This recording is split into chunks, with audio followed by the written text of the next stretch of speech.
하버드 교수의 폭탄 질문에 펜타곤이 비상 소집됐습니다. 1914년 미국은 유럽에 30억 달러를 빚진 나라였습니다. 그런데 단 4년 만에 세계의 주인이 됐죠. 그리고 지금 그 패권 교체의 공식이 정확히 반복되고 있습니다. 이 발언이 터지자 미국 최고 방산 재벌의 후계자가 핏대를 세우며 반박했죠. 지나친 비약 아닙니까? 감히 우리 미국을 대체할 나라가 있다고요? 교수가 그를 한심하다는 듯 쳐다봤습니다. 닥쳐라, 내 놈의 오만함이 미국을 망치고 있는 거다. CNN이 긴급 속보를 타전했고 의회에서 청문 요구가 터졌습니다. 그런데 더 충격적인 진실은 따로 있었습니다. 70년간 단 하루도 공장을 멈출 수 없었던 나라, 무기를 못 만들면 당장 적에게 죽으니까요. 그 절박함이 수백조 원짜리 방산 경쟁력으로 돌변한 겁니다. 대체 하버드 304 강의실에선 무슨 데이터가 공개된 걸까요? 하버드 케네디 스쿨 강의실. 창밖으로 찰스강 위에 아침 안개가 피어오르고 있었지만 강의실 안은 이미 팽팽한 긴장감으로 가득 차 있었습니다. 32명의 학생들, 각자 자국에서 내로라 하는 인재들이자 차세대 리더로 꼽히는 이들이 자리를 채우고 있었죠. 교수가 강의실 문을 열고 들어섰습니다. 백발이 섞인 머리카락, 날카로운 회색 눈동자. 그는 가방도 내려놓지 않은 채 곧장 칠판으로 걸어갔습니다. 분필을 집어들더니 거칠게 4자리 숫자를 적었습니다. 1914. 딱 분필이 칠판을 때리는 소리가 유난히 크게 울렸죠. 이 숫자가 뭔지 아는 사람, 맨 앞줄에 앉은 금발의 여학생이 즉시 손을 들었습니다. 클로이 하딩. 조지타운 대학교를 수석으로 졸업하고 케네디 스쿨에 진학한 전형적인 워싱턴 엘리트였죠. 아버지는 국무부 관료, 어머니는 브루킹스 연구소 선임연구원, 미국의 글로벌 리더십을 뼛속까지 믿는 학생이었습니다. 제1차 세계대전 발발 연도입니다. 교수님. 맞아. 그런데 클로이, 자네에게 하나 묻겠다. 1914년 미국은 어떤 나라였나? 클로이가 자신있게 대답했습니다. 이미 세계 최대의 산업국가였습니다. 철강 생산량이 유럽 전체를 합친 것보다 많았고요. 강대국으로 부상하고 있던 시점이죠. 교수가 고개를 끄덕였습니다. 그리고 칠판에 새로운 숫자를 적었죠. 30억 달러. 맞아, 산업 생산력은 대단했지. 그런데 클로이, 이 숫자는 뭘까? 클로이가 눈을 깜빡였습니다. 1914년 미국이 유럽에 지고 있던 빚이야. 30억 달러. 지금 가치로 환산하면 대략 1000억 달러가 넘지. 미국은 산업대국이었지만 금융적으로는 유럽의 채무국이었어. 런던과 파리의 은행가들이 미국 철도와 공장에 투자한 돈을 갚아야 하는 처지였지. 강의실이 술렁였습니다. 클로이의 표정이 살짝 굳어졌죠. 교수의 오른쪽 대각선 뒤에 앉아있던 일본인 유학생 니시무라 료가 안경을 고쳤으며 입을 열었습니다. 료는 도쿄대 경제학부 출신으로 늘 숫자와 데이터로 무장한 냉철한 분석가였죠. 교수님, 그건 사실이지만 맥락이 다르지 않습니까? 미국은 이미 생산력에서 유럽을 압도하고 있었고 빚은 단순히 투자 유치의 결과였을 뿐입니다. 본질적으로 미국은 이미 강대국이었어요. 교수가 료를 바라보며 묘한 미소를 지었습니다. 니시무라 군, 자네 말이 맞아. 미국에겐 생산력이 있었지. 하지만 생산력만으로는 패권국이 될 수 없어. 그걸 팔 시장이 필요하고 결제할 통화가 필요하고 무엇보다 기존 질서가 무너져야 해. 그는 칠판에 새로운 문장을 적었습니다. 그리고 유럽이 자멸했다. 1914년 7월 유럽이 전쟁을 시작했어. 서로 죽이느라 공장이 박살났지. 영국의 조선소는 군함을 만들다 지쳤고 프랑스의 제철소는 폭격으로 날아갔고 독일의 공장은 풀가동했지만 자기 군대 먹이기도 벅찼어. 생산을 해야 하는데 생산할 사람도 공장도 원자재도 부족해진 거야. 교수는 칠판을 딱 쳤습니다. 그때 멀쩡한 공장을 가지고 바다 건너에서 지켜보고 있던 나라가 하나 있었지. 미국이야. 그는 새로운 숫자들을 적어 내려갔습니다. 미국은 영국과 프랑스에 소총을 팔고 포탄을 팔고 식량을 팔고 철강을 팔았어. 전쟁 중에는 신용으로 팔았지. 나중에 갚으라고. 4년 뒤 전쟁이 끝났을 때 어떻게 됐을까? 교수는 30억 달러라고 적힌 숫자 위에 큰 X 표시를 했습니다. 빚 30억 달러가 사라졌어. 그 대신 미국은 유럽에 100억 달러 이상의 채권을 쥐고 있었지. 4년 만에 채무국에서 세계 최대 채권국이 된 거야. 그리고 전 세계금의 70%가 미국으로 흘러들어갔어. 강의실이 조용해졌습니다. 클로이가 조심스럽게 입을 열었죠. 교수님, 그건 역사적 사실이지만 그게 오늘날과 무슨 관련이 있는 건가요? 100년 전 이야기잖아요. 교수가 클로이를 똑바로 쳐다봤습니다. 관련이 없다고. 클로이, 지금 내가 말한 공식을 정리해볼까? 첫째, 기존 공급자가 자멸했다. 유럽이 서로 싸우다 공장이 박살났지. 둘째, 멀쩡한 생산력을 가진 대체자가 준비되어 있었다. 미국이었어. 셋째, 교수가 말을 멈췄습니다. 분필을 든 손이 칠판 위에서 멈춰 있었죠. 셋째는 나중에 말하겠다. 아직 이른 이야기야. 그는 학생들을 천천히 둘러봤습니다. 이 공식이 지금 100년이 지난 지금 정확히 같은 구도로 반복되고 있다. 료가 즉시 반응했습니다. 어디서요? 교수는 대답하지 않았습니다. 대신 시선을 천천히 강의실 구석, 창가 쪽으로 돌렸죠. 거기에 한 남자가 앉아 있었습니다. 짧게 깎은 머리, 검게 그을린 피부, 셔츠 소매 아래로 보이는 단단한 팔뚝. 이 강의실의 어떤 학생과도 다른 분위기를 풍기는 사람, 윤태경이었습니다. 태경은 서울대 기계공학과를 졸업한 뒤 육군 장교로 복무했고 전역 후 방위산업체에서 3년간 근무한 경력이 있었습니다. 이 강의실에서 실제로 무기를 만져본 유일한 사람이었죠. 태경은 아무 말도 하지 않았습니다. 그저 묵묵히 노트에 펜을 굴리고 있었죠. 하지만 교수의 시선이 자신에게 향한 걸 느꼈는지 살짝 고개를 들었습니다. 교수의 시선이 다시 학생들 전체로 돌아갔습니다. 오늘부터 8주간 우리는 이 공식을 검증할 거야. 100년 전 미국을 빚쟁이에서 세계의 주인으로 만든 그 공식이 지금 어디서 돌아가고 있는지 조건 하나하나를 데이터로 확인하겠다. 그는 칠판 맨 위에 크게 적었습니다. 조건 1. 기존 공급자의 자멸. 다음 시간 우리는 이 조건부터 확인하겠다. 지금 세계 무기 시장의 기존 공급자들이 정말 무너졌는지를. 종이 울렸습니다. 학생들이 웅성거리며 자리에서 일어났지만 교수는 마지막으로 한마디를 덧붙였습니다. 그리고 하나만 기억해. 100년 전에도 유럽은 자기들이 세계의 중심이라고 믿었어. 바다 건너 빚쟁이 나라가 자기들을 대체하리라곤 꿈에도 몰랐지. 태경은 조용히 가방을 챙기며 강의실을 나섰습니다. 그의 노트에는 숫자 하나가 적혀 있었습니다. 130. 아직 이 강의실의 누구도 그 숫자의 의미를 몰랐습니다. 하지만 그것이 100년 전 미국의 공식을 완성하는 마지막 열쇠가 되리라는 것을 8주 뒤에 모두가 알게 될 것이었죠. 복도의 창문 너머로 찰스강이 보였습니다. 아침 안개가 걷히고 햇살이 수면 위에서 반짝이고 있었죠. 하지만 태경의 머릿속에는 전혀 다른 풍경이 떠오르고 있었습니다. 사막 위를 가르는 미사일의 궤적, 그리고 그것을 정확히 낚아챈 요격탄의 섬광. 그는 주머니 속 노트를 만지작거리며 중얼거렸습니다. 130발, 아직 아무도 모르지. 일주일 뒤 3045 강의실. 교수가 들어서자마자 대형 스크린을 켰습니다. 화면에 거대한 공장 사진이 떴죠. 먼지가 쌓인 컨베이어 벨트, 녹슨 크레인, 텅 빈 조립 라인. 마치 폐허처럼 보이는 그 공장 위에 선명한 로고가 걸려 있었습니다. 라인메탈, 독일 최대의 방산 기업이었죠. 이 사진이 언제 찍혔는지 아는 사람, 클로이가 추측했습니다. 냉전 종식 직후 아닌가요? 소련이 무너지면서 군축이 시작됐으니까. 아니야, 이건 불과 몇 년 전 사진이야. 강의실이 술렁였습니다. 교수는 다음 슬라이드로 넘겼습니다. 독일 연방의회 국방위원회 보고서였죠. 독일 라인메탈이 레오파드2 전차를 한 대 생산하는 데 걸리는 시간이 얼마인지 아나? 18달이야. 한 대에 18달.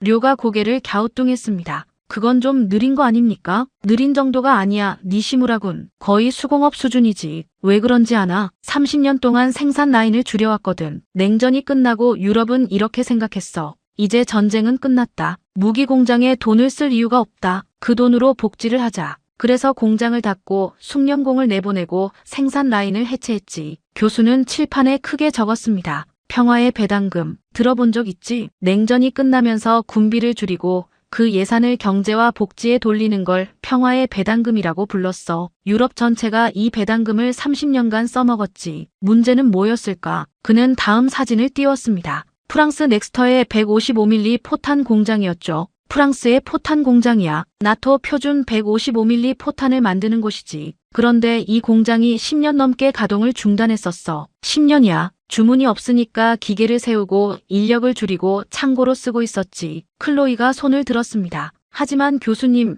유럽에는 나토가 있잖아요. 세계 최강의 군사 동맹이에요. 필요하면 언제든 다시 가동하면 되는 거 아닌가요? 교수가 피식 웃었습니다. 웃음이라기보다는 한심하다는 표정에 가까웠죠. 언제든 다시 가동한다. 클로이.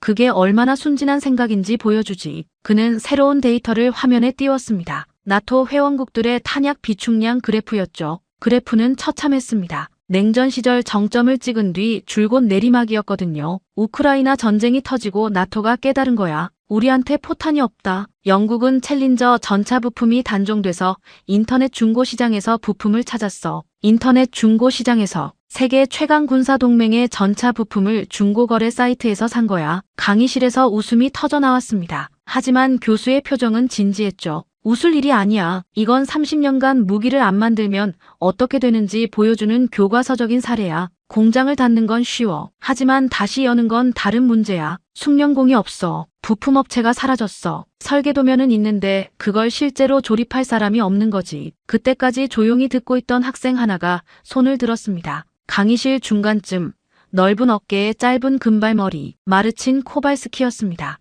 폴란드 국방부에서 조달 업무를 담당하다가 케네디 스쿨에 파견된 실전 경험이 있는 학생이었죠. 교수님, 제가 한마디 해도 될까요? 교수가 고개를 끄덕였습니다. 마르친이 자리에서 일어섰습니다. 그의 목소리는 차분했지만 그 안에 묘한 절박함이 묻어 있었습니다. 저는 폴란드에서 왔습니다. 폴란드는 우크라이나 바로 옆 나라예요. 국경을 맞대고 있죠. 전쟁이 터졌을 때 우리나라 사람들은 창문 너머로 미사일 연기를 볼 수 있었어요. 비유가 아닙니다. 실제로 봤어요. 강의실이 조용해졌습니다. 우리는 급했어요. 전차가 필요했고 자주포가 필요했고 방공 시스템이 필요했죠. 그래서 가장 먼저 독일에 갔습니다. 나토 동맹국이니까요. 레오파드2를 주문하러 갔어요. 마르치는 잠시 말을 멈추고 씁쓸하게 웃었습니다. 독일이 뭐라고 했는지 아세요? 납기 4년이라고요. 4년. 최소 4년은 기다려야 한다고. 클로이가 눈을 크게 떴습니다. 아니요. 네. 4년이면 우리는 이미 죽어 있을 수도 있어요.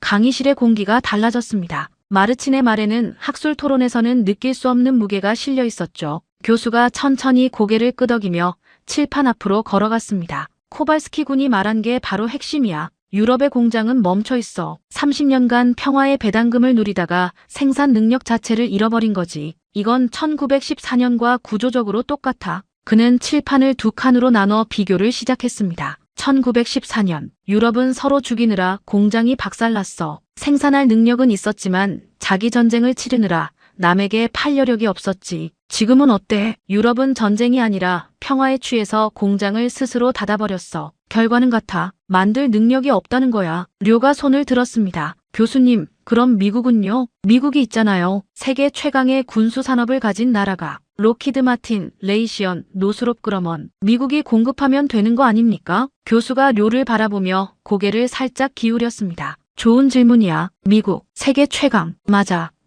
그런데 니시무라 군, 하나만 물어보자. 미국이 지금 F-35 전투기를 한 대 만드는데 얼마나 걸리지? 료가 잠시 생각하다 대답했습니다. 정확하진 않지만 한 대에 수년은 걸리는 걸로 알고 있습니다. 맞아. 그리고 미국 방산 업체들의 납기 지연은 이미 만성적인 문제야. 펜타곤 감사원 보고서를 보면 주요 무기 체계의 납기 준수율이 50%도 안 돼. 절반 이상이 늦는다는 거야. 교수는 새로운 데이터를 화면에 띄웠습니다. 그리고 미국은 지금 동시에 너무 많은 곳에 공급해야 해. 우크라이나에도 줘야 하고, 일에도 줘야 하고, 대만도 챙겨야 하고, 자기 군대도 유지해야 해. 능력은 있지만 여력이 없는 거야. 이것도 100년 전과 비슷해. 그는 칠판에 적었습니다. 유럽은 능력 상실, 미국은 여력 부족. 100년 전에도 그랬어. 유럽은 서로 싸우느라 공장이 못 돌아갔고, 멀쩡한 생산력을 가진 건 바다 건너 미국뿐이었지. 지금도 마찬가지야. 유럽은 30년간 공장을 닫아서 못 만들고 미국은 만들 수 있지만 수요를 감당 못해. 거대한 공백이 생긴 거야. 료가 다시 손을 들었습니다. 교수님, 한 가지 빼먹으신 거 아닙니까? 러시아요. 러시아는 세계 2위 무기 수출국이었잖아요. 러시아가 있는데 공백이라고 할 수 있나요? 교수가 미소를 지었습니다. 진짜 이 질문을 기다렸다는 듯이. 니시무라 군, 아주 좋은 질문이야. 러시아, 세계 두 번째로 무기를 많이 파는 나라. 그런데 그는 말을 끊고 스크린에 새로운 영상을 띄웠습니다. 이건 우크라이나 전장에서 찍힌 영상이야. 다음 시간에 자세히 보겠지만 미리 한 장면만 보여주지. 화면에 러시아 전차 한 대가 나타났습니다. 순간 전차 상부에서 섬광이 터지더니 포탑이 통째로 하늘로 솟구쳤습니다. 마치 병뚜껑이 빠지듯이. 강의실 여기저기서 숨을 들이키는 소리가 났습니다. 교수가 영상을 멈추고 학생들을 돌아봤습니다. 세계 2위 무기 수출국의 전차야. 전쟁터에서 이렇게 되고 있어. 러시아 무기를 사서 쓰고 있는 나라들이 이 영상을 보면 어떤 생각을 할까? 료의 얼굴이 굳어졌습니다. 마르친이 작게 중얼거렸습니다. 우리도 봤죠. 그래서 러시아 장비를 전부 치우기로 한 거예요. 교수가 고개를 끄덕이며 칠판의 마지막 정리를 했습니다. 유럽은 못 만든다. 미국은 납기 수년. 러시아는 물음표를 크게 적어둔 뒤 분필을 내려놓았습니다. 조건 1의 절반은 확인됐어. 기존 공급자 중 유럽은 무너졌고 미국은 혼자 감당이 안 돼. 남은 건 러시아야. 100년 전 공식이 완성되려면 기존 공급자 전부가 흔들려야 해. 러시아가 그 조건을 충족하는지 다음 시간에 확인하겠다. 종이 울렸습니다. 학생들이 자리에서 일어나며 웅성거렸죠. 클로이가 마르친에게 다가가 무언가를 물었고 료는 노트에 빠르게 무언가를 적고 있었습니다. 태경은 조용히 가방을 챙겼습니다. 마르친과 눈이 마주치자 태경이 살짝 고개를 끄덕였고 마르친도 묵묵히 고개를 숙여 인사했습니다. 아직 말은 한마디도 나누지 않았지만 둘 사이에는 같은 것을 아는 사람들만이 공유하는 묘한 기류가 흐르고 있었죠. 강의실 뒤에서 한 사람이 조용히 손을 들었다가 내린 걸 아무도 눈치채지 못했습니다. 린 시웨이, 대만 국립정치대학을 수석으로 졸업한 수재였죠.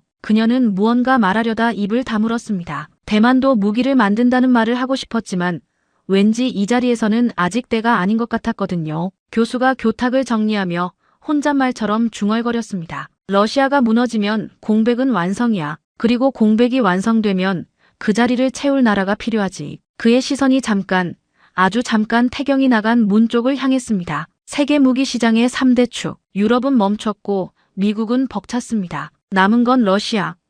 그런데 그 러시아의 전차가 전쟁터에서 병뚜껑처럼 날아가고 있었습니다. 만약 러시아마저 무너진다면 그 거대한 공백 한가운데 서 있을 나라는 과연 어디일까요? 다음 주 화요일, 교수가 강의실에 들어서자마자 스크린을 켰습니다. 화면에 뜬 건 지난 시간 마지막에 잠깐 보여줬던 그 영상이었죠. 러시아 전차의 포탑이 병뚜껑처럼 날아가는 장면. 하지만 이번에는 전체 영상이었습니다. 우크라이나 남부 평원, 러시아 T7이 전차 세대가 종대로 전진하고 있었습니다. 화면 오른쪽에서 작은 섬광이 보이더니 선두 전차의 상부에서 폭발이 일어났습니다. 포탑이 통째로 떨어져 나가며 수십 미터 위로 솟구쳤죠. 뒤따르던 두 번째 전차가 급정거했지만 2초 뒤 같은 운명을 맞았습니다. 세 번째 전차는 후진하려다 도랑에 빠져 멈췄고 승무원들이 해치를 열고 뛰쳐나오는 게 보였습니다. 강의실이 얼어붙었습니다. 교수가 영상을 멈추고 돌아섰습니다. 이게 세계 2위 무기 수출국의 전차야. 소련 시절부터 50년간 전 세계에 팔아온 T7이 시리즈지.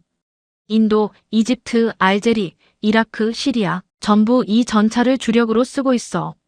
그런데 이게 전쟁터에서 이 꼴이야. 료가 손을 들었습니다. 교수님, T7은 구형이잖아요. 최신형 T90은 다르지 않습니까? 교수가 고개를 끄덕이며 다음 영상을 재생했습니다. 이번에는 러시아가 자랑하던 최신의 전차 T90M이었죠. 열하우라늄 장갑에 능동방어 시스템까지 갖춘 러시아 최정예 장비. 화면 속 T90M이 우크라이나군 진지를 향해 전진하고 있었습니다. 순간 상부에서 작은 폭발이 일어나더니 전차가 멈춰 섰습니다. 해치에서 연기가 피어올랐고 곧 내부에서 화염이 터져나왔죠. 최신형도 똑같아. 왜 그런지 아나? 구조적 결함이야. 러시아 전차는 포탑 아래에 탄약을 돌려가며 장전하는 자동장전 시스템을 써 무게를 줄이기 위한 설계였지. 그런데 상부가 관통당하면 그 탄약이 한꺼번에 폭발해. 포탑이 날아가는 건 그 때문이야. 군사 전문가들은 이걸 잭인더박스 이펙트라고 불러. 장난감 상자에서 인형이 튀어나오듯 포탑이 튀어나간다고. 클로이가 물었습니다. 그럼 이건 운이 나빠서가 아니라 설계 자체의 문제라는 건가요? 맞아. 설계 철학의 문제야. 러시아는 전차를 싸고 가볍게 대량 생산하는 데 집중했어. 승무원 보호보다 생산 효율을 우선시한 거지. 냉전 시절에는 그게 통했어. 어차피 핵전쟁이 터지면 전차 한두 대 잃는 건 의미가 없었으니까. 하지만 현대전은 달라. 정밀 유도 무기가 정확히 약점을 파고들어. 교수는 새로운 데이터를 화면에 띄웠습니다. 전쟁 시작 이후 러시아가 잃은 전차 수, 공개 확인된 것만 수천 대야. 냉전 이후 축적해온 전차 재고의 상당 부분이 날아간 거지. 강의실이 웅성거렸습니다. 교수는 손을 들어 조용히 시킨 뒤 다음 슬라이드로 넘겼습니다. 전차만이 아니야. 방공 시스템도 마찬가지야. 화면에 S-300 방공 미사일 시스템의 사진이 떴습니다. 러시아가 전 세계에 수출해온 대표적인 방공 체계였죠. S-300. 러시아가 수십 년간 팔아온 방공 시스템이야. 중국, 인도, 이란, 그리스, 터키까지 사갔지. 러시아의 방공 기술은 세계 최고라는 평가를 받아왔어. S-400은 미국의 패트리어트와 경쟁하는 최첨단 장비로 팔렸고, 그런데 료가 앞으로 기울였습니다. 우크라이나 전쟁에서 S-300이 우크라이나의 소형 드론에 뚫렸어. 수십억 달러짜리 방공 시스템이 몇백만 원짜리 상업용 드론에 무력화된 거야. 강의실 여기저기서 탄식이 흘렀습니다. 이게 왜 중요한지 아나? 러시아 무기를 산 나라들이 이 영상을 보고 있기 때문이야. 교수는 세계 지도를 띄웠습니다. 러시아제 무기를 운용하는 국가들이 빨간색으로 표시되어 있었죠. 인도, 이집트, 알제리, 베트남, 인도네시아, 이라크, 지도의 상당 부분이 빨갛게 물들어 있었습니다. 이 나라들이 지금 뭘 생각하고 있겠어? 우리가 산 무기가 전쟁터에서 종이처럼 뚫리고 있다. 우리도 이 무기로 나라를 지킬 수 있는 건가? 패닉이야. 조용한 패닉. 마르친이 끼어들었습니다. 폴란드도 소련 시절 장비를 많이 쓰고 있었어요. T-72도 있었고 S-125 방공 시스템도 있었죠. 전쟁 영상을 본 뒤에 결론은 하나였습니다. 이건 다 치워야 한다. 교수가 고개를 끄덕였습니다. 바로 그거야. 러시아 무기의 신뢰가 무너졌어. 전 세계 러시아 무기 사용국들이 교체를 시작했거나 검토하고 있지. 인도는 이미 러시아 의존도를 줄이겠다고 선언했고 이집트도 다변화를 시작했어. 그는 다시 칠판 앞으로 돌아갔습니다. 지난 시간에 적어둔 문장을 가리켰죠. 유럽은 못 만든다. 미국은 납기수년. 러시아는 물음표를 지우고 새로운 단어를 적었습니다. 러시아는 신뢰 붕괴. 조건 1이 완성됐어. 기존 공급자의 자멸. 유럽은 평화에 취해 공장을 닫았고 미국은 수요를 혼자 감당 못하고 러시아는 전쟁터에서 망신을 당했어. 100년 전과 똑같은 구도야. 기존 공급자가 전부 흔들리고 있어. 교수는 칠판에 큰 원을 그렸습니다. 그 안에 물음표를 적었죠. 세계 무기 시장에 거대한 공백이 생겼어. 수백조 원 규모의 시장이야. 100년 전에는 미국이 이 공백을 채웠지. 지금은 누가 채울까? 그는 학생들을 천천히 둘러봤습니다. 이 공백을 채우려면 조건이 있어. 성능이 검증돼야 하고 가격이 합리적이어야 하고 대량 생산이 가능해야 하고 무엇보다 즉시 납품할 수 있어야 해. 이 네 가지를 동시에 갖춘 나라가 지금 이 강의실에 앉아 있어. 시선이 일제히 태경에게 향했습니다. 하지만 교수는 아직 한국을 지목하지 않았습니다. 다만 조건 1을 확인하려면 말이 아니라 증거가 필요해. 실전에서의 증명, 전쟁터에서 쏘고 맞고 막아낸 데이터. 그의 시선이 태경에게 멈췄습니다. 미스터 윤, 자네 노트에 적어둔 그 숫자. 130. 그게 뭔가? 태경이 천천히 고개를 들었습니다. 강의실 전체가 그를 바라보고 있었죠. 그는 짧게 대답했습니다. 다음 시간에 직접 설명하겠습니다, 교수님. 교수가 미소를 지었습니다. 좋아. 다음 시간에 조건 1을 확인하겠다. 이 공백을 채울 자격이 있는지 실전의 숫자로 증명해보지. 그때 린시웨이가 손을 들었습니다. 교수님, 대만도 미사일을 만듭니다. 천건 미사일은 성능이. 교수가 손을 들어 그녀의 말을 끊었습니다. 리양. 자네 나라 이야기도 할 거야. 하지만 미리 말해두겠다. 자네는 실망하게 될 수도 있어. 린시웨이의 표정이 살짝 굳어졌습니다. 하지만 교수의 눈빛에 압도되어 더 이상 말을 잇지 못했죠. 종이 울렸습니다. 학생들이 자리에서 일어나며 웅성거렸지만 모든 시선은 조용히 가방을 챙기는 태경에게 향해 있었습니다. 130이라는 숫자. 그것이 무엇을 의미하는지 이 강의실의 모든 사람이 알고 싶어하고 있었죠. 사흘 뒤 금요일 오후 3045 강의실이 평소보다 일찍 찼습니다. 소문이 퍼졌기 때문이죠. 한국인 학생이 발표한다는 소문, 그리고 130이라는 숫자에 대한 소문. 교수가 들어섰습니다. 오늘은 조건 1을 검증한다. 공백을 채울 대체 생산자가 실전에서 증명됐는가?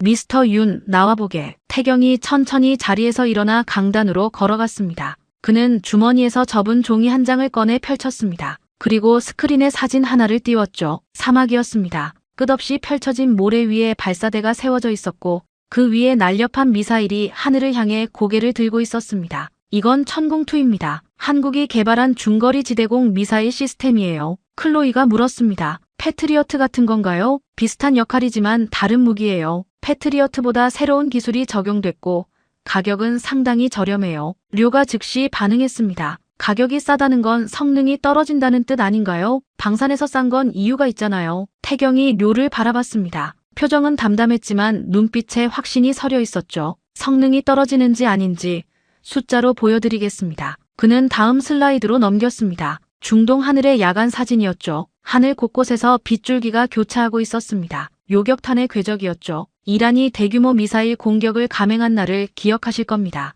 탄도미사일, 순항미사일, 드론을 합쳐 300발 이상이 날아왔어요. 세계가 숨을 멈춘 날이었죠. 강의실이 조용해졌습니다. 이 공격 당시 중동에 배치된 한국산 방공 시스템이 실전 가동됐어요. 아랍에미리트에 수출된 천궁2가 적 미사일과 드론을 상대로 실전 요격에 나선 겁니다. 요격 대상은 130여 발. 이게 제 노트에 적혀있던 숫자입니다. 클로이가 숨을 들이켰습니다. 130발이요? 네, 130여 발. 그리고 천궁2의 요격 성공률은 90% 이상이었습니다. 강의실에 탄성이 흘렀습니다. 교수도 의자에 등을 기대며 학생들의 반응을 지켜보고 있었죠. 료가 믿을 수 없다는 표정으로 물었습니다. 그 수치가 공식 확인된 겁니까? 수출국 국방부와 한국방위사업청이 공동으로 확인한 수치입니다. 그리고 복수의 서방 군사 전문가들도 이를 검증했어요. 마르친이 앞으로 몸을 기울였습니다. 무기 조달 전문가의 눈빛이었죠. 요격률 90% 이상이면 이건 패트리어트와 동급이거나 그 이상인데요. 맞아요. 태경은 새로운 데이터를 화면에 띄웠습니다. 천궁2와 패트리어트의 비교표였죠. 패트리어트 시스템 한 포대의 가격이 약 10억 달러 수준이에요. 천궁2는 그보다 훨씬 저렴합니다. 그런데 실전 요격률은 동급이에요. 가격은 크게 낮고 성능은 동급. 무기 시장에서 이건 혁명적인 수치입니다. 료가 입을 다물지 못했습니다. 교수가 자리에서 일어났습니다. 잠깐 미스터 윤, 내가 하나 짚고 넘어가겠다. 태경이 고개를 숙여 교수에게 양보했습니다. 교수가 학생들을 둘러봤습니다. 여러분, 방금 들은 이야기의 진짜 의미를 이해해야 해. 천궁2가 실전에서 130여 발을 상대했다는 건 단순한 군사적 성과가 아니야. 이건 마케팅이야. 세계 역사상 가장 비싼 실전 광고판이야. 클로이가 고개를 갸우뚱했습니다. 광고요? 생각해봐. 무기를 사는 나라 입장에서 가장 중요한 게 뭐야? 카탈로그에 적힌 스펙? 아니야. 실전에서 됐느냐 안 됐느냐야. 러시아 S-300이 왜 신뢰를 잃었지? 전쟁터에서 뚫렸으니까. 이스라엘 아이언돔이 왜 유명해? 실전에서 수천 발을 막았으니까. 교수는 칠판을 쳤습니다. 천궁2가 실전에서 90% 이상의 요격률을 기록했다는 건 전 세계 무기 시장에 한국산 방공 시스템이 실전 검증을 받았다는 도장이 찍힌 거야. 그것도 공짜로. 공짜요? 수출국이 자기 돈으로 천궁2를 사서 자기 하늘에서 실제적의 미사일을 막아준 거야. 한국은 개발비도 실험비도 시험 발사 비용도 안 들인 거지. 수출국이 전부 대신 해준 셈이야. 교수는 칠판에 적었습니다. 100년 전 미국은 영국과 프랑스가 자기 전쟁에서 미국제 무기를 검증해줬다. 지금 한국은 수출국이 자기 하늘에서 한국제 무기를 검증해주고 있다. 구조가 똑같아. 100년 전에도 미국 무기의 성능은 유럽 전장에서 증명됐어. 영국군이 미국산 소총을 들고 참호에서 싸웠고 프랑스 포병이 미국산 포탄을 쐈지. 그 전쟁이 끝난 뒤 전 세계가 미국 무기를 찾기 시작했어. 왜? 실전에서 됐으니까. 마르친이 손을 들었습니다. 교수님, 폴란드가 한국 무기를 선택한 이유도 그겁니다. 카탈로그 스펙이 좋은 무기는 많아요. 하지만 실전에서 증명된 무기는 드물죠. 교수가 고개를 끄덕였습니다. 코발스키 군, 좋은 포인트야. 하지만 여기서 하나 더 물어보겠다. 그는 태경을 바라봤습니다. 미스터 윤, 천궁2는 훌륭해. 실전 요격은 대단한 성과야. 하지만 100년 전 미국은 소총 한 종류를 판 게 아니야. 소총, 포탄, 군함, 식량, 철강. 전쟁에 필요한 모든 걸 공급했지. 한국은 그게 가능한가? 미사일 하나 잘 만드는 것과 전체 전쟁 수요를 감당하는 건 완전히 다른 이야기야. 료가 끼어들었습니다. 맞습니다. 천궁2의 성적은 인정합니다. 하지만 일본도 SM-3를 미국과 공동 개발했고 이스라엘은 아이언돔과 다윗 슬링이 있잖아요. 방공 하나로 100년 전 미국 운운하는 건 과장 아닌가요? 태경이 료를 바라봤습니다. 니시무라 씨, 좋은 지적이에요.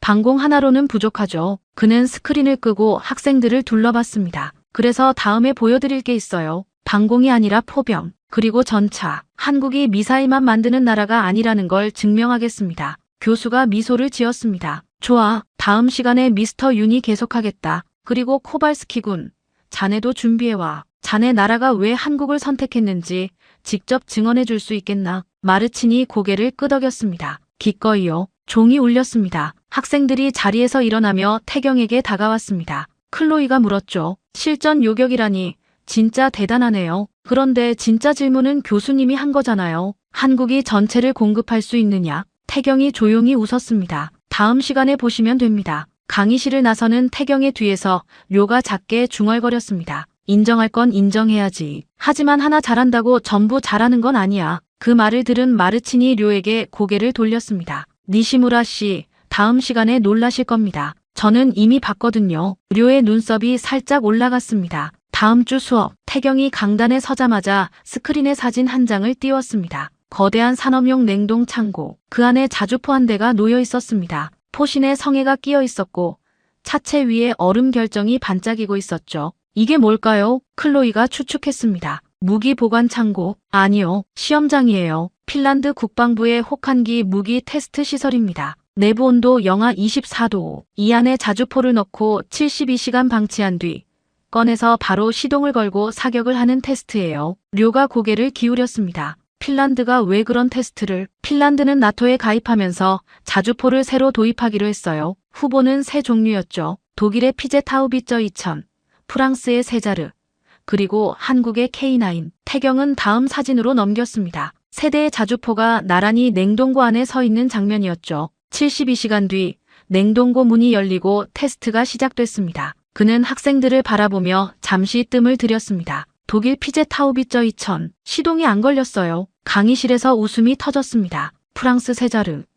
시동은 걸렸지만 포탑 회전이 안 됐어요. 유압계통이 얼어붙은 거죠. 웃음이 커졌습니다. 그리고 K9, 태경이 영상을 재생했습니다. 냉동고에서 끌려나온 K9 자주포에 핀란드군 승무원이 올라탔습니다. 시동키를 돌리자 엔진이 한 번에 걸렸고 포탑이 부드럽게 회전했습니다. 그리고 30초 뒤 첫 발이 발사됐죠. 화염이 설원을 가르며 뿜어져 나왔고 포탄은 정확히 표적을 타격했습니다. 강의실에서 박수가 터져 나왔습니다. 클로이까지 손뼉을 치고 있었죠. 태경이 차분하게 말을 이었습니다. K9은 분당 6발을 발사할 수 있어요. 사거리 40km. 한국 육군이 수십 년간 실전 운용하며 개량해온 장비입니다. 한국의 겨울 훈련 환경이 영하 20도가 넘거든요. 혹한기 성능은 설계 단계부터 반영된 거예요. 교수가 끼어들었습니다. 결과는 핀란드는 K9을 선택했습니다. 료가 조심스럽게 입을 열었습니다. 가격이 싸서 그런 거 아닌가요? 핀란드가 예산이 넉넉한 나라는 아니니까.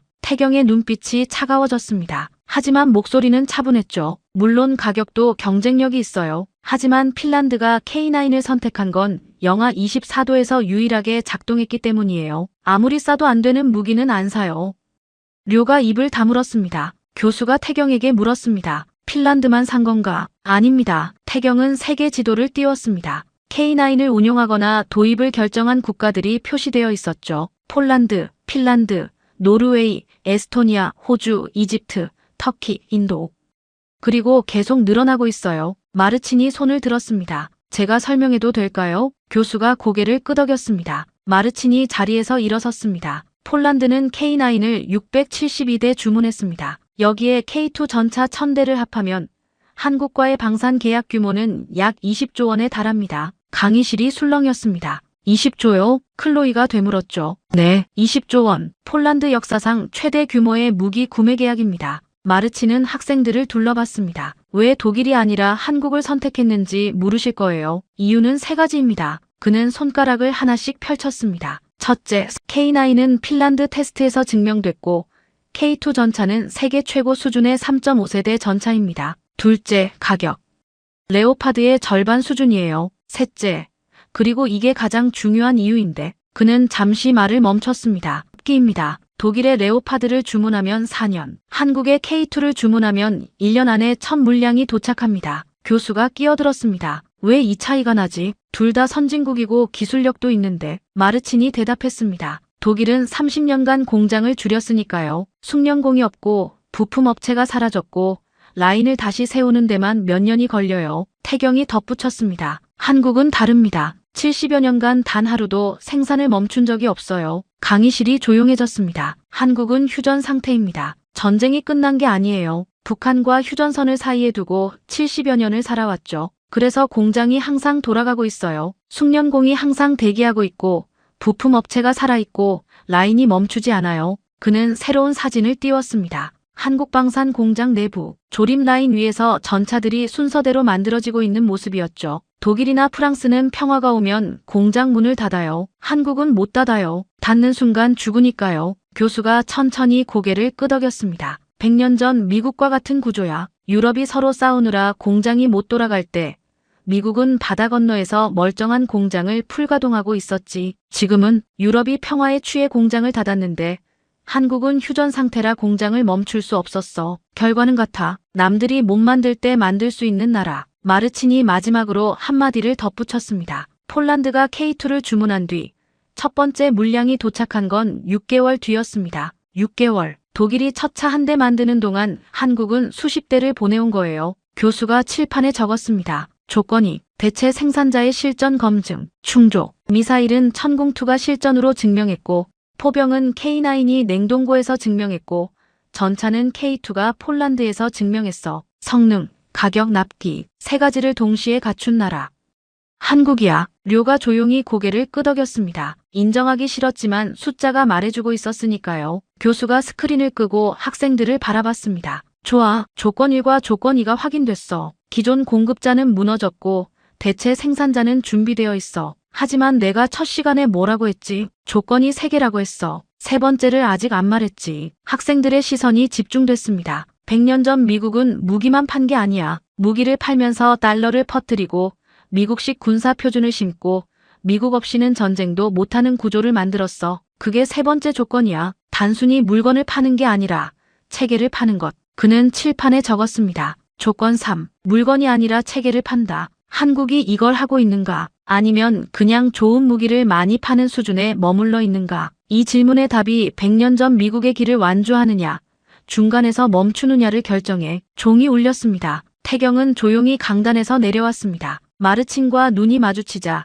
이번에는 둘 다 작게 미소를 지었죠. 아직 말은 많이 나누지 않았지만 숫자와 현실이 대신 말해주고 있었으니까요. 다음 주 수업, 교수가 칠판에 크게 적었습니다. 세 번째 조건, 물건이 아니라 체계를 판다. 자, 100년 전으로 돌아가자.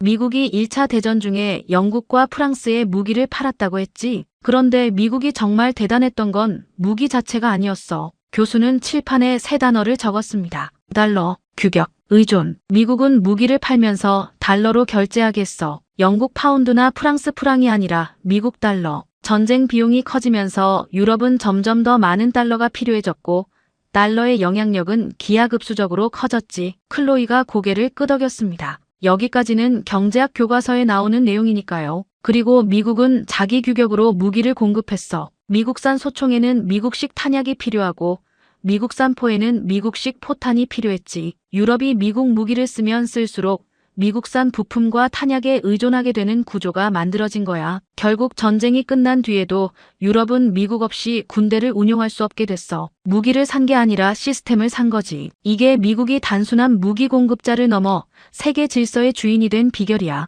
교수는 학생들을 둘러봤습니다. 자, 이제 질문이다. 한국이 지금 이걸 하고 있나? 태경이 조용히 손을 들었습니다. 제가 설명해도 될까요? 교수가 고개를 끄덕였죠. 태경이 강단으로 올라가 세계 지도를 띄웠습니다. K9 자주포를 운용하는 국가들이 파란색으로 표시되어 있었죠. K9을 쓰는 나라가 10개국 이상입니다. 폴란드, 핀란드, 노르웨이, 에스토니아, 터키, 인도, 이집트, 호주, 그리고 더 늘어나고 있죠. 이 나라들이 단순히 자주포 한 대를 산 걸까요? 그는 다음 슬라이드로 넘겼습니다. K9 한 대를 사면 그 나라는 한국산 포탄을 써야 합니다. 한국산 부품으로 정비해야 하고요. 업그레이드 할 때도 한국 기술진이 필요해요. 엔진 교체, 포신 교환, 사격 통제 시스템 갱신, 전부 한국에서 옵니다. 마르친이 고개를 끄덕였습니다. 사실입니다. 폴란드의 K9 정비 교육을 위해 한국 기술자들이 상주하고 있어요. 그리고 공동 생산 계약도 체결했죠. 폴란드 공장에서 K9을 조립하는데 핵심 부품은 한국에서 옵니다. 태경이 이어갔습니다. 이게 핵심이에요. 10개국 이상이 K9을 쓰면 이 나라들의 포병 체계가 한국 규격으로 통일되는 거예요. 한국산 포탄, 한국산 부품, 한국식 매뉴얼. 군사 전문가들은 이걸 유저 클럽이라고 불러요. 교수가 끼어들었습니다. 그래, F-35 유저 클럽과 같은 개념이지. 미국이 F-35를 전 세계에 팔면서 동맹국들의 공군 체계를 미국 규격으로 묶은 것처럼 한국은 K9으로 포병 체계를 묶고 있어. 태경이 다음 슬라이드를 넘겼습니다. 이번에는 미사일 체계 도식이었죠. 그리고 이건 방공 분야입니다. 천궁2를 도입한 나라는 앞으로 업그레이드 경로가 정해져 있어요. 천궁2에서 LSM으로 그리고 그 너머까지 한국이 개발하는 차세대 방공 시스템으로 자연스럽게 연결되는 파이프라인이 만들어지는 거죠. 교수의 눈이 빛났습니다. 바로 그거야. 이게 세 번째 조건이야. 무기 한 대를 파는 게 아니라 30년짜리 관계를 파는 거야. 한번 한국 무기를 사면 부품도, 탄약도, 정비도, 업그레이드도 전부 한국에서 와. 빠져나올 수가 없어. 아니, 빠져나올 이유가 없지. 성능 좋고 가격 싸고 납기 빠른데 왜 바꿔? 그때 린시웨이가 손을 들었습니다. 수업이 시작된 이래 줄곧 침묵하던 그녀가 드디어 입을 연 거죠. 교수님, 대만도 비슷한 걸 하고 있어요. TSMC가 전 세계 반도체 공급의 상당 부분을 차지하고 있잖아요. 애플도 엔비디아도 퀄컴도 대만 없이는 칩을 못 만들어요. 이것도 체계를 파는 거 아닌가요? 교수가 린시웨이를 바라봤습니다. 잠시 침묵이 흘렀죠. 리양, 자네 말이 맞아. TSMC는 대단한 기업이야. 세계가 대만 반도체 없이는 돌아가지 않는 건 사실이지. 린시웨이의 표정이 살짝 밝아졌습니다. 하지만 한 가지 물어볼게. 교수의 목소리가 낮아졌습니다. TSMC가 멈추면 아이폰을 못 만들어. 엔비디아 칩이 지구상에서 사라지지. 경제적 타격이 엄청나. 하지만 리양, 사람이 죽나? 린시웨이가 말을 잇지 못했습니다. 한국 무기가 멈추면 사람이 죽어. 폴란드가 K2를 못 받으면 러시아 전차를 막을 수 없어. 천궁2 탄약을 못 받으면 적의 미사일에 하늘이 뚫려. 반도체가 없으면 불편해. 하지만 무기가 없으면 죽어. 어느 쪽의 의존도가 더 절박한지 자네가 판단해보게. 린시웨이의 얼굴이 창백해졌습니다. 그녀는 입술을 깨물며 자리에 앉았죠. 교수는 칠판에 마지막 정리를 했습니다. 1. 기존 공급자의 자멸. 충족. 조건 2. 대체 생산자의 실전 검증. 충족. 조건 3. 물건이 아니라 체계를 판다. 진행 중. 세 가지 조건이 거의 맞아떨어지고 있어. 100년 전 미국이 밟았던 길과 놀라울 정도로 일치하지. 그는 잠시 말을 멈추고 창밖을 바라봤습니다. 찰스강 위로 구름이 천천히 움직이고 있었죠. 그리고 돌아서며 말했습니다. 하지만 강의실의 공기가 달라졌습니다. 축제 분위기가 일순간 가라앉았죠. 100년 전 이야기에는 뒷부분이 있어. 교수는 칠판에 새로운 연도를 적었습니다. 1919년 1차 대전이 끝난 해야. 전쟁이 끝나자 어떻게 됐지? 유럽의 주문이 끊겼어. 무기를 사던 나라들이 더 이상 살 이유가 없어진 거야. 그러자 미국 공장들이 멈추기 시작했고 실업률이 치솟고 미국은 전후 불황에 빠졌어. 학생들의 표정이 심각해졌습니다. 기회를 잡는 것과 유지하는 것은 전혀 다른 문제야. 교수는 태경을 바라봤습니다. 미스터 윤, 한국은 100년 전 미국의 길을 완주할 것인가?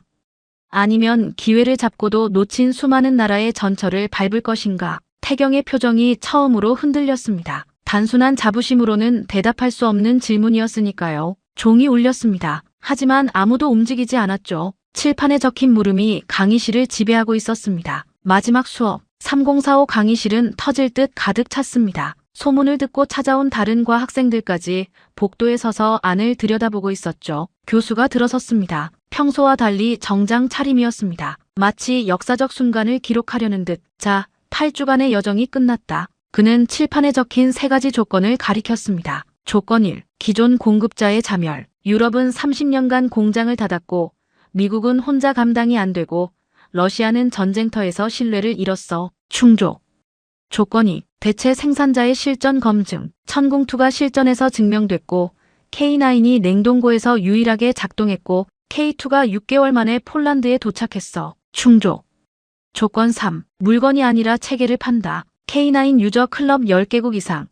천궁2에서 LSM으로 이어지는 파이프라인. 진행 중이고 가속되고 있어. 교수는 학생들을 둘러봤습니다. 100년 전 미국이 밟았던 길과 거의 완벽하게 일치해. 클로이, 자네가 첫 시간에 뭐라고 했지? 클로이가 쓴웃음을 지었습니다. 미국은 원래 강대국이었다고 했죠. 틀렸네요. 틀린 건 아니야. 미국에겐 생산력이 있었어. 하지만 그것만으로는 패권국이 되지 못했지. 기회가 필요했어. 유럽이 자멸해준 덕분에 문이 열린 거야. 그는 칠판에 새로운 문장을 적었습니다. 한국에겐 70여 년간 쌓아온 생산력이 있다. 그리고 지금 문이 열리고 있다. 하지만 교수의 목소리가 낮아졌습니다. 지난 시간에 내가 1919년을 말했지. 전쟁이 끝나자 미국도 불황에 빠졌어. 그 불황을 넘긴 건 어떻게 가능했을까? 류가 대답했습니다. 뉴딜 정책이나 2차 대전 특수 아닙니까? 그것도 있지만 본질은 달라. 미국이 진짜 패권국이 된 건 무기를 판 덕분이 아니야. 무기를 팔면서 쌓은 네트워크와 신뢰를 다른 영역으로 확장했기 때문이야. 교수는 칠판에 새로운 흐름도를 그렸습니다. 무기 판매로 달러를 퍼뜨리고, 달러로 금융 패권을 잡고, 금융 패권으로 무역 질서를 만들고, 무역 질서로 동맹을 묶고, 동맹으로 다시 무기를 팔고, 순환 구조야. 무기가 출발점이었지만 거기서 멈추지 않았어.